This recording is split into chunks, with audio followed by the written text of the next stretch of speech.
dijadikan tempat menyimpan barang. Setelah kita hitung, ini jumlahnya lebih kurang 1 juta. 1 juta. 1 juta butir.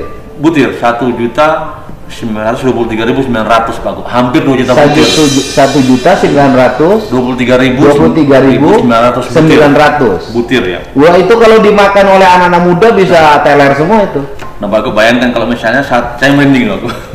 Kalau satu orang saja mengkonsumsi 5, berarti kita menyelamatkan lebih kurang hampir 400.000 anak-anak muda yang selama ini memang menjadi target mereka ini. Bahkan bukan anak muda aja, orang tua juga suka minum. Orang tua juga. Bandung berhasil menggulung penambang ilegal dan nilai kerugiannya mencapai 1 triliun dan kemudian menggulung hampir 2 juta butir pil yang bikin mabok. Nah, gitu. Assalamualaikum warahmatullahi wabarakatuh. Kembali berjumpa dengan saya di channel Gagasan Progresif 9, sahabat sebangsa dan setanah di mana saja Anda berada. Kembali kita akan mengupdate informasi-informasi terkini yang lagi ramai dibicarakan oleh para netizen. Namun sebelum kita lanjut, jangan lupa dukung channel ini dengan cara like, komen, dan subscribe, serta jangan lupa aktifkan lonceng notifikasinya sehingga Anda akan terus mendapatkan informasi-informasi menarik lainnya. Saya tidak perlu berlama-lama, mari kita simak video berikut ini. Kapolres Kabupaten Bandung. Betul Pak. Kapolres Soreang. Betul.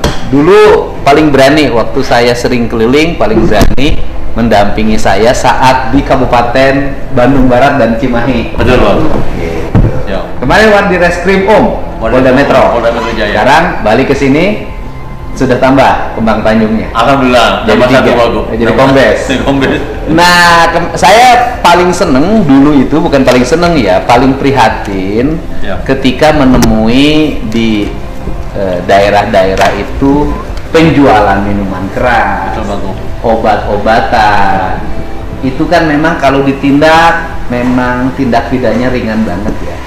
Tetapi efeknya sangat besar karena dikonsumsi anak SMP, anak SMA. Nah, Bapak ini begitu jabat konsen dan langsung melakukan tindakan yang keren-keren. Betul. Yang dilakukan di Kabupaten Bandung kemarin apa saja? Itu dulu. Baik Pak Gub, ini terima kasih Pak Gub. Alhamdulillah bisa ketemu Pak Gub. Jadi Pak Gub, alhamdulillah hari pertama kita langsung komitmen menyampaikan kepada masyarakat bahwa kami Polresta Bandung ini tegas memberantas miras, obat keras terlarang, judi, premanisme, geng motor, kemudian knalpot brong. Tentunya ini bagus sesuai dengan arahan Pak Presiden, Asta Cita, Pak Kapolri di Presisi, juga Pak Kapolri Jabar sangat konsen dan tegas menyampaikan kepada kami, silakan sikat semua bentuk kemudaratan di masyarakat. Alhamdulillah juga selama ini Pak Gub mendukung, ini luar biasa, kami berterima kasih. Iya. Waktu masih anggota DPR Komisi 4 saya sering nutupin yang seperti itu. Betul Pak Gub. Ya, karena kalau saya sih efek negatifnya terlalu terasa bagi publik ya. Nah, kemudian berapa kemarin Bapak yang sudah dilakukan penyitaan? Jadi Pak Gub, hari ketiga ini berawal dari anggota kami. Alhamdulillah memang sebelum kami kan Pak Kombes Kusworo juga sangat konsen nih Pak Gub. Bang Kusworo juga sangat konsen menindak yang miras, tramadol, ekstrimor, sangat konsen. Jadi hari ketiga itu kita melakukan pengembangan terhadap pengungkapan obat keras tertentu yang berawal kita tangkap dari eceran. Setelah kita kembangkan, kita menemukan rumah Pak di Bojong Soang yang dijadikan tempat menyimpan barang. Setelah kita hitung, ini jumlahnya lebih kurang 1 juta. 1 juta butir. 1.923.900 Pak Gub. Hampir 2 juta butir. 1.923.900 butir ya. Wah, itu kalau dimakan oleh anak-anak muda bisa teler semua itu. Nah Pak Gub, bayangkan kalau misalnya saya merinding loh. Kalau satu orang saja mengkonsumsi 5, berarti kita menyelamatkan lebih kurang hampir 400.000 anak-anak muda yang selama ini memang menjadi target mereka ini bahkan bukan anak muda aja, orang tua juga suka minum. Orang tua juga, Bu. Jadi kita menyelamatkan lebih kurang 400.000 jiwa. Itu pabrikan.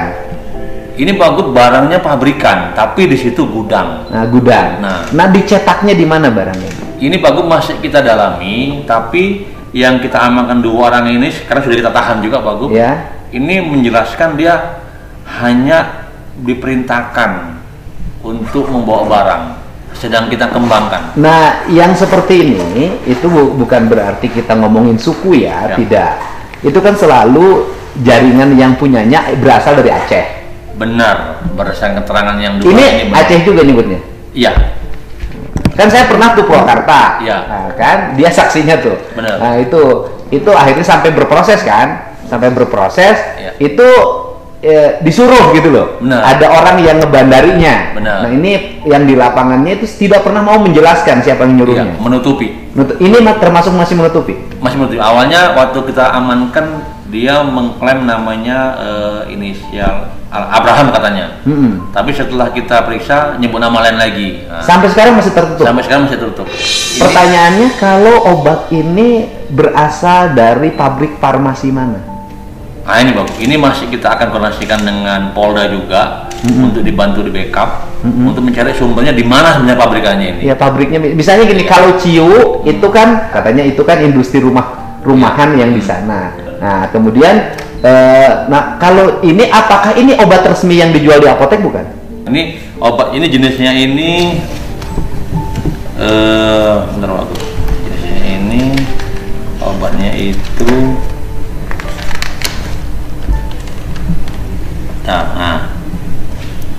Tramadol, tramadol, kemudian Heximer. Heximer ada, Heximer ada. Saya tahunya itu aja, tramadol sama Heximer. Ada 5 Pak Gub ini di sini. Ada dextro, trihexypenidil, kemudian Heximer, trihexypenidil juga ada. Ada 4 Pak Gub. 4 jenis. Nah ini saya juga kurang ini, apakah di apotek dijual ya? Atau obat resep dokter? Ya ini masih akan kita cek lagi Pak. Gitu. Ya. Nah ini pabrikan. Nah pabrikan ya kita tidak tahu pabriknya di mana. Ya. Dibuatnya peruntukannya apakah obat resep dokter atau memang dicetak untuk dijual secara ilegal. Nah gini Pak, selalu ya ini selalu ya Pak ya namanya oknum. Kan selalu yang begini-begitu marak di mana-mana. Ya Bapak tegas dong. Di tempat lain tuh kadang-kadang longgar Pak. Ya. Longgar. Nah kemudian selalu marak di mana-mana. Orang terbuka menjualnya, orang tahu tidak boleh, tapi membeli. Nah seringkali ada oknum yang itu menjadi bagian dirinya. Nah ini siasat menekan oknum yang begini-begini tidak melindungi, gitu loh. Alhamdulillah Pak Gub, sejak di Kerawang, di Cimahi ini kan memang saya udah konsen ini. Ya. Ini sebenarnya berawal ketika saya dulu di Kerawang itu, ketika kita memberikan penyuluhan kepada anak PGRI, tapi kok tatapannya kosong, Pak. Ya. Nah, saya tanya kepada kepala BNK waktu itu, ini kenapa mereka? Setelah kita cek urin, yang 80% itu menggunakan tramadol Heximer.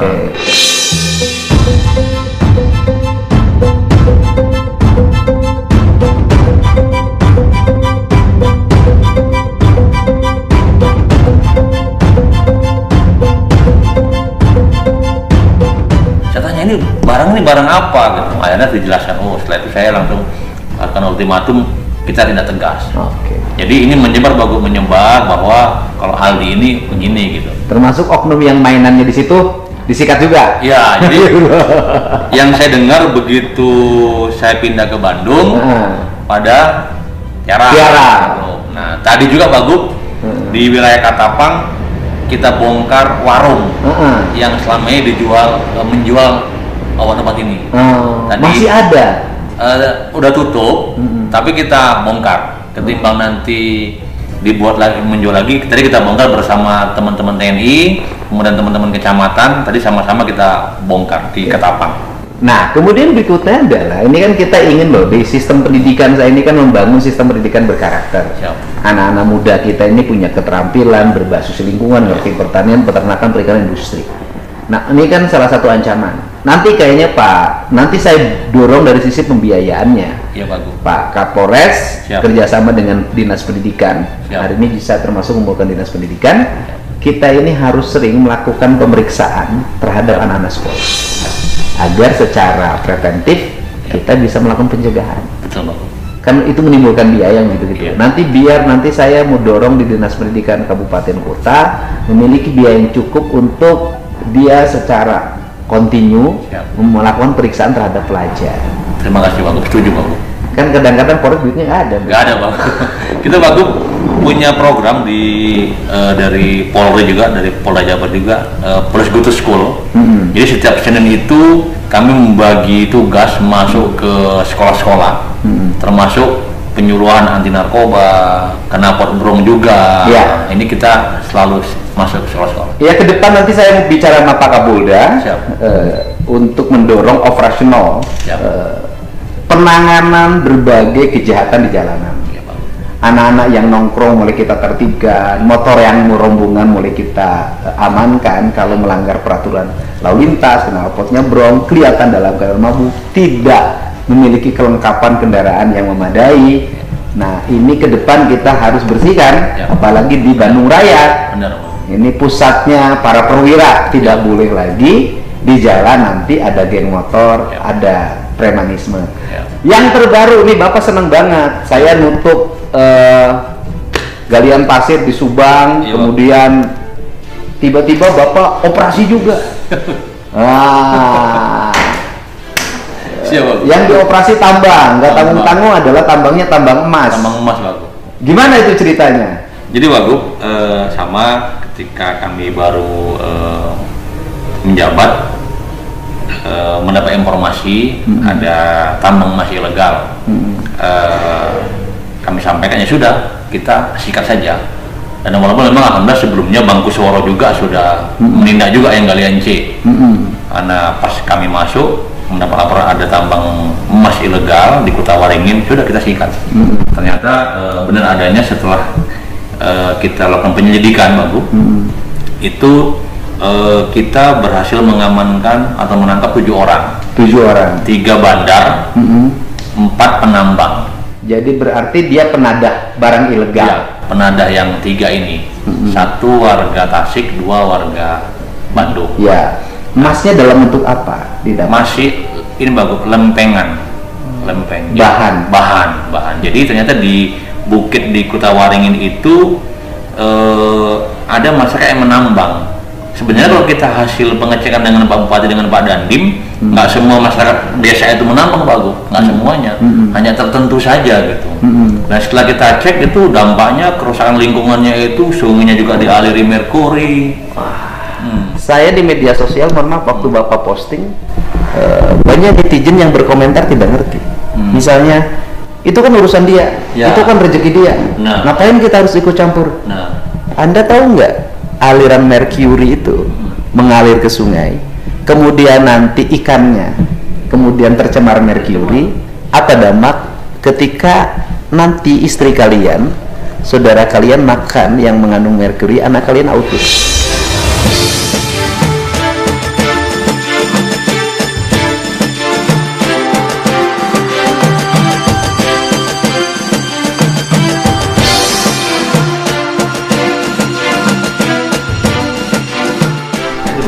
Betul kan? Jadi Aldi, kami Bagus dengan Pak Badangan mengecek, ternyata warga di situ sebagian besar petani dan rusak pertanian. Rusak Bagus.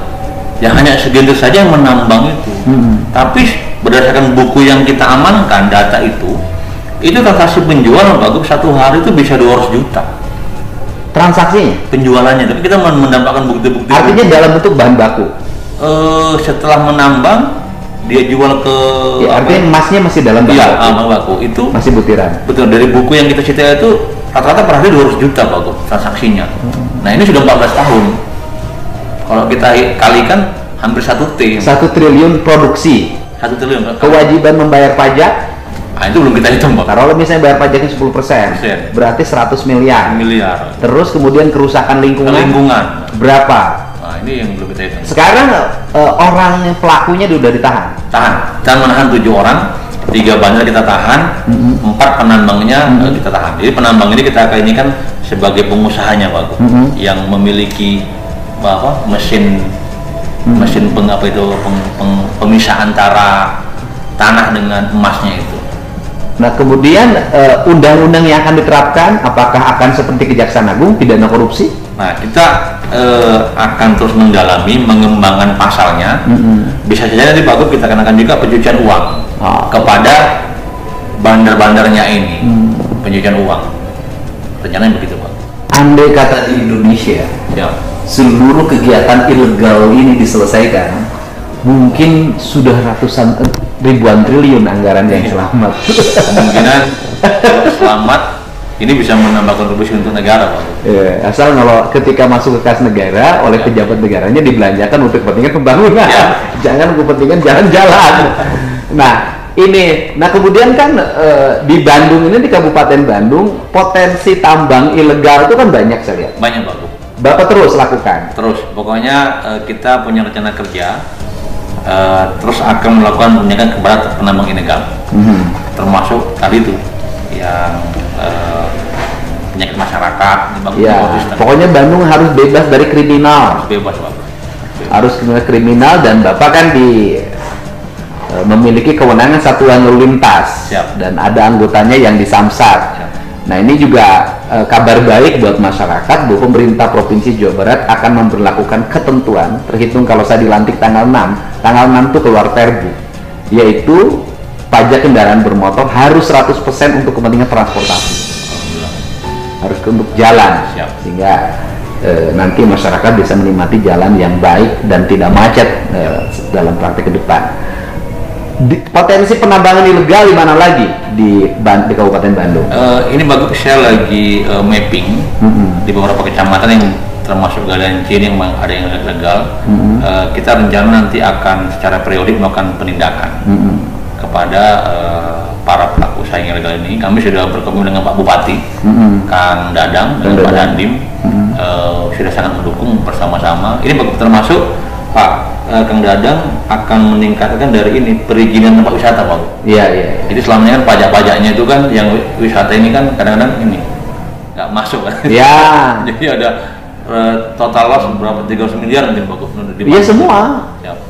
Terus kemudian juga karena ke daerah Ciwidey, Pangalengan itu kan tempat wisata makin meningkat. Betul Pak. Ini salah satu keluhan dari wisatawan di kita ini adalah premanisme. Premanismenya itu diantaranya adalah dipintain parkir secara ilegal oleh kadang-kadang preman-preman lokal. Itu nggak seberapa sih, 5.000, 10.000, tapi menimbulkan orang tuh suka diceritain kemana-mana, membuat tidak kondusif, tidak tertarik lagi seperti kalau yang sudah berlebihan kayak di puncak kan. Nah ini Bapak barangkali ke depan apa yang akan didorong dilakukan? Jadi Pak Gub, saya hari ini mendorong membuka ruang komunikasi itu dengan tagline lapor Pak Kapolres Pak. Dengan menyebar nomor WhatsApp. Jadi nanti banner-banner ini akan saya pasang di tempat-tempat wisata, di pasar-pasar Pak Gub. Nah ini menguatkan program 110 yang sama sudah ada. Hari ini Pak Gub, masyarakat sudah sangat menikmati, maksudnya ketika ada masalah di wilayah Bandung langsung WA lapor Pak Kapolres Pak Gub. Jadi rencana untuk menekan premanisme tadi ini kita membuka ruang komunikasi lapor Pak Kapolres. Pelapor kita rahasiakan. Alhamdulillah ini bagus, sudah berjalan, sudah mulai berjalan. Satu hari sekarang yang melapor bisa minimal 10 Pak Gub. 10 orang? 10. Dan langsung ditangani? Langsung. Jadi kami sudah punya blueprint, sudah punya SOP, sudah punya sistem. Begitu melapor ke lapor Pak Kapolres langsung. Misalnya di Ciwidey ada premanisme, operator langsung meneruskan ke Kapolsek dan ke Kasar Reskrim. Kapolseknya siap? Siap, tim turun. Jangan ada kejadian Kapolsek kayak di Cinaka. Tim langsung turun Pak Gub. Jadi memang hari ini kita di Bandung, alhamdulillah lebih ekstra, tapi saya yakinkan kepada para anggota ini memang sudah kewajiban kita dan mereka semua senang Pak. Kalau Bandung Pak, berapa sih penduduk di Bandung itu yang Bapak pimpin? Hampir 3,7 juta, Pak. 3,7 juta itu sama dengan negara di tempat lain. Siap. 3,7 juta dan Jawa Barat itu 49, sekian lah, 8 kalau nggak salah, hampir 50 juta loh penduduknya. Siap.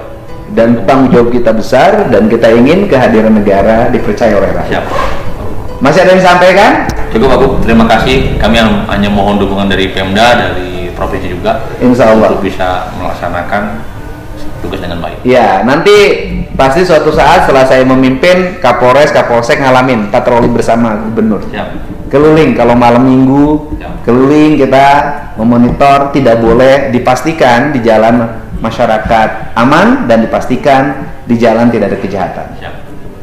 Terima kasih ya, mohon dukungannya karena warga sudah bayar pajak dan seluruh pajak-pajak itu harus dirasakan manfaatnya oleh masyarakat. Bukan hanya jalan yang lecir, tetapi masyarakat yang tenang serta tidak lagi ada orang yang mengambil tindakan sendiri-sendiri yang merugikan orang lain, termasuk penambangan ilegal. Dan ini adalah contoh bagaimana sebuah gerakan yang dilakukan oleh Kapolres Tabandung, masih Kapolres sebutnya, Kapolres Tabandung berhasil menggulung penambang ilegal dan nilai kerugiannya mencapai 1 triliun dan kemudian menggulung hampir 2 juta butir fil yang bikin mabok. Nah,